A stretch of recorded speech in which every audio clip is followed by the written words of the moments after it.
The latest season of The Witcher arrived with massive expectations. Fans hope for a return to the grounded storytelling of Season 1, deeper characterization, and a more coherent plot after the backlash to Season 3.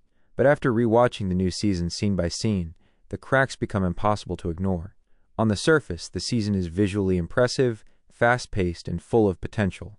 But underneath the spectacle, there are structural weaknesses, rushed arcs, and narrative inconsistencies that hold it back from greatness.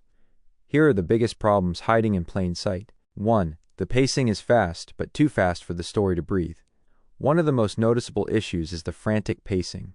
Scenes that should be emotionally impactful fly by, replaced with constant movement from one location to another. The show is terrified of silence. Moments that would have allowed Geralt, Ciri, or Yennefer to sit with their emotions are trimmed down to seconds. This robs the season of weight. Character deaths, betrayals, reunions, and revelations are compressed into tight exchanges that don't linger long enough to resonate. Instead of allowing viewers to live in the world, the show rushes them through it, worried that slowing down might bore someone. Ironically, this makes the story feel hollow, even when the stakes are high. 2. Character motivations shift abruptly, sometimes illogically.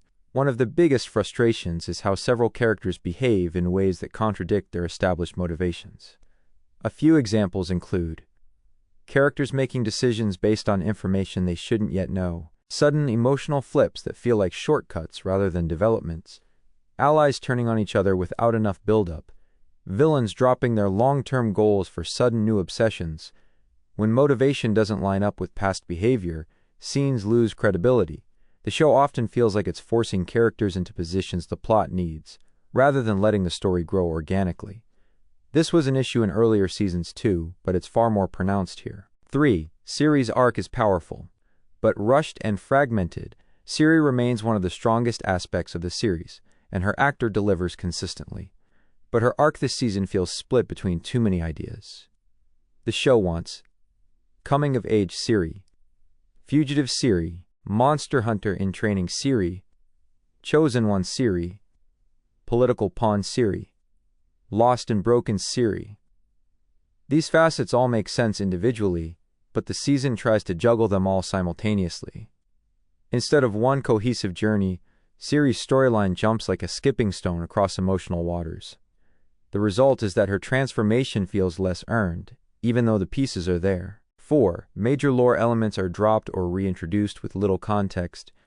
The Witcher thrives when its world building is given room to unfold naturally. But in the latest season, the lore is presented in bursts. Dense info dumps in one episode, then nothing for long stretches. Some threads disappear without resolution. Others reappear without explanation. Most noticeably, powerful magical rules are introduced, then ignored. Politics between kingdoms shift too fast for the audience to track. The consequences of previous seasons are acknowledged one moment and forgotten the next. For fans of the books or games, these inconsistencies are even more apparent, but even casual viewers can sense the unevenness. 5. Villains lack depth and feel underdeveloped. Strong fantasy thrives on complex antagonists, but this season treats its villains like puzzle pieces rather than people. Many villains appear late, act cryptically for the sake of mystery, deliver ominous lines with little emotional subtext, disappear from the story abruptly. The show wants them to feel threatening, but it rarely earns that feeling. Without emotional layers, fear, ambition, trauma, conflict, villains become hollow shadows looming over the plot instead of driving it. 6. Geralt is present physically, but emotionally absent. This season struggles to give Geralt the emotional grounding he desperately needs. He appears in many scenes, fighting, strategizing, traveling, but rarely confronts his internal conflict in meaningful ways. Geralt has always been a quiet character, but quiet is not the same as emotionally passive. The biggest issue is that Geralt reacts to events rather than shaping them. His emotional journey is told indirectly or rushed. His scenes focus heavily on plot mechanics. This leaves the season feeling like it's happening to him rather than with him. 7. The season tries to be bigger but loses focus. There's an undeniable attempt to make the season feel grander.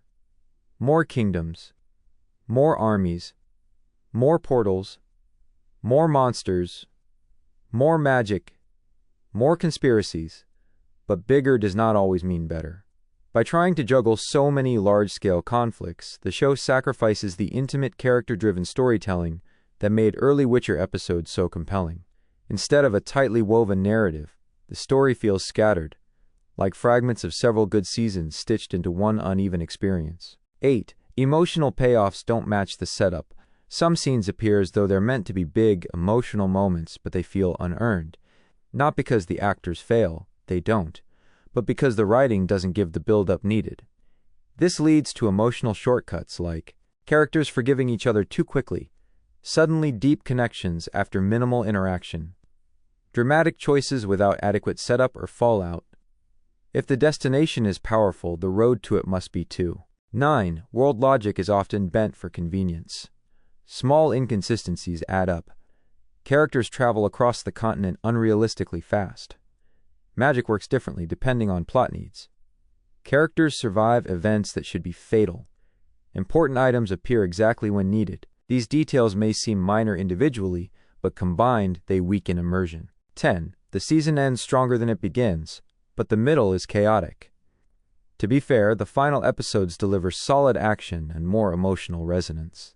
But that doesn't fully offset a middle stretch that feels rushed, uneven, and confused about its priorities.